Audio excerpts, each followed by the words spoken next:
Hello বন্ধুরা, আমি Afghani chicken বানানোটা দেখাচ্ছি। এবার তেল দিলাম কড়াইতে, নিয়ে তার মধ্যে চিকেনগুলো ম্যারিনেশন ছাড়া চিকেনগুলো দিয়ে দিলাম।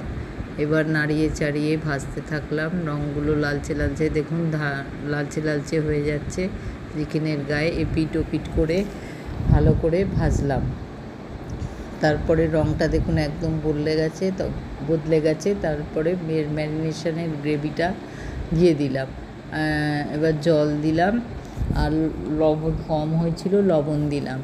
নিয়ে ভালো করে ঢাকনা নেড়ে চেড়ে যখন অল্প অল্প ফুটতে থাকবে, তখন তার মধ্যে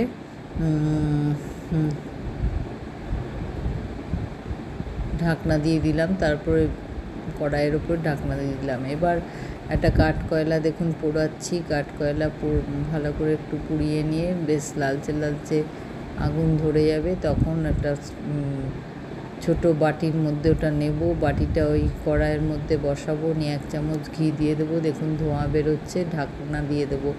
ওই ধোঁয়াটা পুরো চিকেনের গায়ে লেগে যাবে, একটা স্মোকি ফ্লেভার আসবে। নিয়ে ভালো করে নাড়িয়ে চাড়িয়ে নিয়ে নামিয়ে নিলাম। এবার আমার কর্তামশাইকে মিক্স ফ্রাইড রাইস আর আফগানি চিকেন পরিবেশন করছি। আপনারাও এটা করবেন, বাড়িতে করে আমাকে দেখাবেন, বলবেন যে কেমন হয়েছে কমেন্টে। নমস্কার বন্ধুরা, আজ আসি।